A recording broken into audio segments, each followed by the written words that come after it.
Hello students, it's your physics class and today we will discuss about the resolution of vector. In the resolution of vector, we will study why it is easier to pull the things rather than to push. In case of pulling, the weight is reduced by the vertical component, and in case of push, the weight will increase because of the vertical component, right? After that, we will do some numericals and do relative velocities of the two vectors. We will discuss about the relative velocities in plane and find the resultant and the magnitude of the relative velocity of object A with respect to B or the object B with respect to A. Let's study firstly how you would resolve the vectors. It is easier to pull a lawn roller than to push. Whatever be the things, it is easy to pull rather than to push. How? Let's see.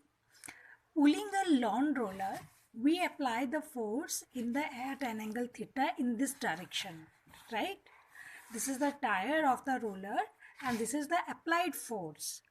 Now in physics, wherever you see a vector quantity at an angle, then resolve it into two components. One component is known as horizontal component and one is known as vertical component. The component which makes angle theta will always remain the sin cos theta component, which is the horizontal, and the remaining component is the sin theta. Secondly, the weight of the roller or weight of the object is always acting vertically downward direction, right? So, the number of forces acting on the roller is number one, weight of the roller, and second one is the applied force, that is the pulling force. Now, resolve F into two component, F cos theta and F sin theta. F cos theta is horizontal component while F sin theta is vertical component. Horizontal component helps the roller to move forward. It will be in the direction forward. F sin theta, which acts in vertically upward direction, which is just opposite to the weight of the roller. So, the net weight will be reduced because one force, weight is also a force, one force is in downward direction and one force is in upward direction. So, the net weight is equal to W minus F sin theta, which is mg minus F sin theta. Means weight will be decreased. Next we have pushing. In case of pushing, we apply the force in the downward direction at an angle theta with the horizontal. And secondly, the weight of the body is always acting vertically downward. Weight is equal to mg. Now, F is a vector quantity, so resolve it into two components. One is the F cos theta and second one is F sin theta. The component which makes angle theta will be a horizontal component and the remaining component is sin theta. So, the force resolve in two components, F cos theta and F sin theta. F cos theta helps to move in the forward direction and F sin theta acts vertically downward in the direction of weight. Here two forces are acting downward direction. One is the weight and second one is the F sin theta. So total weight of the body will be increased. It can be written as mg plus F sin theta. On comparing these two equations first and the second, we get in case of the pulling, the weight is reduced and in case of pushing, the weight will be increased. So it is easier to pull a thing as compared to push. This is a very important question and you must know about it. Okay. Next we will do some numerical. Find the value of lambda in the unit vector, right? A vector 0.4i plus 0.8j plus lambda k is a unit vector, means its magnitude is 1. The magnitude of 0.4 I unit vector plus 0.8 j unit vector plus lambda k can be found as square of the first term plus square of the second component plus square of the third component taken under the root is equal to 1. To remove the square root, we square on both sides. We get 0.4 square plus 0.8 square plus lambda square is equal to 1.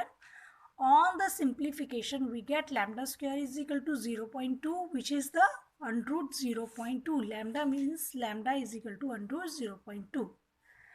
Next question, 3 coplanar vectors are given by A, 4i plus j unit vector, B, minus 3i unit vector plus 2j unit vector, and C, minus 3j unit vector.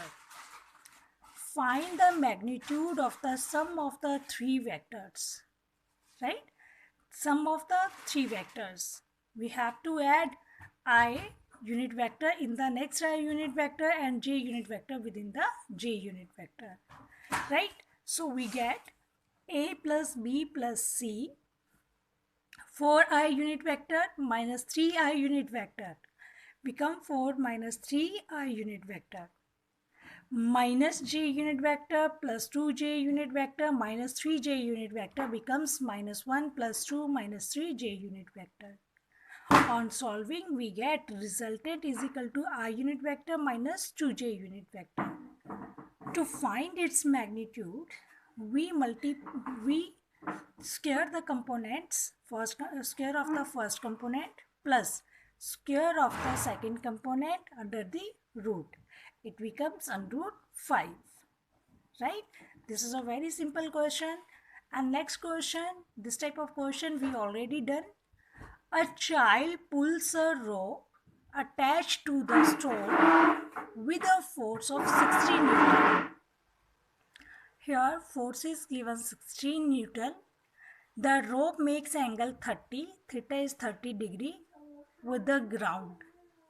Then calculate the effective value of pull tending to move the stone along the ground.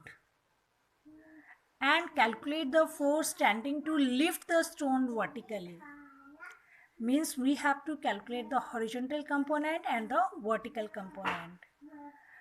The vertical component lifts the thing, so the vertical component Fy is equal to F sin theta. Force is 60 Newton and sine angle is 30 degree. In order to move in the forward direction, we need a horizontal component which is the F cos theta. F is 60 and cos theta is 30 degree. So we get 60 into root 3 by 2, which is 30 root 3, which is the horizontal component, and the vertical component is 30 Newton. Next topic, we have the relative velocity of plane. Whenever there is a talk about the plane, we means 2 dimension. We have to find the relative velocity. As we know, for the relative velocity, there must be the 2 objects. Let us consider 2 objects, A and B, are moving with the velocity VA and VB in different direction, which makes angle theta with each other. Let this is the VA velocity and VB velocity. Both of these they makes angle theta. In the order to find the relative velocity of the body A with respect to the body B, we have the formula. We already discussed it. Velocity of A minus velocity of B. This is the case of the subtraction of the 2 vector. In the order to subtract the 2 vector, we have to reverse the direction of that vector which contain negative sign. V minus A minus VB can be written as VA, velocity of object A, plus velocity of the B in the negative direction. First of all, draw the vector, draw the velocity of A and draw the velocity of B, and theta is the angle between these two. In the order to find the relative velocity, we have to reverse the direction of the velocity of B. So we draw it in the backward direction as represented by OQ dash. Now, the resultant of the velocity of A and velocity of B in negative direction is given by the diagonal of the parallelogram. As we know that when the two vectors acting at an angle, then their resultant will be given by the diagonal. Means we have to complete the parallelogram. So complete the parallelogram. OR is parallel to the OQ dash and Q dash R is parallel to the QP. OP will be the resultant of the velocity of A with respect to velocity of B. Angle between the velocity of object A and the velocity of the object B in negative direction, angle will be 180 degree minus theta. And alpha is the angle between the velocity of object A with the resultant of the relative velocity of A with respect to B. In the order to find the magnitude, we have the formula velocity of A with respect to B is velocity of A's magnitude. यहाँ पे हम magnitude लेते हैं बेटा, so जो minus sign है वो compensate हो जाएगा. So VA square plus VB square plus 2VABB cos of 180 degree minus theta. Now the angle is 180 degree minus theta, not only theta, right? And here we take the magnitude, so all these are in the positive. Now on solving, we know that whenever the 180 degree is in cos of theta, then cos of theta does not change, it remain same. अगर कभी 180 कभी sine theta यहाँ पे cos 180 degree minus theta है, cos के साथ अगर 180 लगा हो तो cos ही रहता है, अगर 90 होता तो cos का साइन बन जाना था, right? And 180 degree minus theta means in second quadrant. In the second quadrant, we have already discussed, this is the first quadrant, this is the second quadrant, right? 90 degree lies in first quadrant, 90 total 180 degree lie in the second quadrant. We have the angle 180 degree minus theta, so it lies 180 degree minus theta means second quadrant. In the second quadrant, cos is the minus, so it becomes cos minus theta. Now the resultant can be written as VA square plus BB square minus 2BA VB cos of theta, right? Here now this is the magnitude of the relative velocity of A with respect to B. Next, resultant makes an angle alpha with the direction. Now we have to find the direction of the resultant.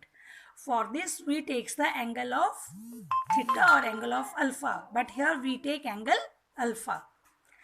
We know that tangent alpha is equal to BB sine, but in place of theta we have 180 degree minus theta divided by VA plus VB cos 180 degree minus theta. This formula will be taken as we already discussed the parallelogram law of vector addition. In that parallelogram of vector addition, we find the resultant and the direction. Take the formula from there and we get velocity of B sine of theta, velocity of A minus velocity of B cos of theta. Minus sign comes because of the again cos 180 degree minus theta. Cos 180 is cos minus theta, and sine 180 degree minus theta means in the second quadrant sign will be positive, so it does not contain the negative sign, right? It is important. So the alpha is equal to tangent inverse of VB sine theta upon VA minus VB cos of theta. Similarly, we have to find the relative velocity of B with respect to the A. Similarly, velocity of B minus velocity of A, in the order to find the relative velocity of B with respect to the A, we have to reverse the direction of the velocity of A. Now it becomes velocity of B plus bracket minus velocity of A. So draw the two vectors, velocity of A and velocity of B makes an angle theta between these two. We have to reverse the direction of the velocity of A. So draw it in the backward direction represented by OP dash. And the resultant will be given, as we know that two vectors are acting at an angle 180 degree minus theta, right? So the resultant will be given by the diagonal. For this we have to complete the parallelogram. So draw a line parallel to the OQ, which is the P dash R, and parallel to the OP dash, which is the RQ. Now resultant can be found by putting the formula VA square plus BB square plus 2VA BB cos of 180 degree minus theta. Again, cos 180 degree minus theta lies in the second quadrant, and in second quadrant cos is minus, so it becomes minus cos theta. Velocity of B with respect to A is equal to velocity of A square plus velocity of B square minus 2 velocity of A velocity of B into cos of theta. The relative velocity of B with respect to A makes angle alpha. So in the order to find the direction of the resultant, we take BV into sine of 180 degree minus theta upon VA plus VB cos of 180 degree minus theta. We get VV sine theta upon VA minus VB cos of theta. Now we have the special case. If both the bodies are moving along parallel, means VA and VB both are in the same direction, that is the angle between these two is 0 degree. So the resultant will be VA square plus VB square minus 2VA VB cos of 0 degree. Cos of 0 is 1. So it becomes VA square plus VB square minus 2VA VB, and it becomes VA minus VB whole square under the root, and it becomes VA minus VB. On the simplification, we get V relative velocity of A with respect to B is velocity of A minus velocity of B. Similarly, velocity of B with respect to A is equal to velocity of B minus velocity of A. Now, second case, when the bodies makes at an angle 90 degree. It makes angle 90 degree. So velocity of A with respect to B, put the value of theta 90 degree in the resultant. We get VAB is equal to VA square plus VB square. Third case arises when the two vectors are moving parallel straight line opposite direction. One vector is in the forward direction, second one is in the reverse direction. So the angle between these two is 180 degree. Put the value of angle in the resultant, and we get VAB is equal to velocity of A plus velocity of B. That's all for today. Okay, thank you, beta.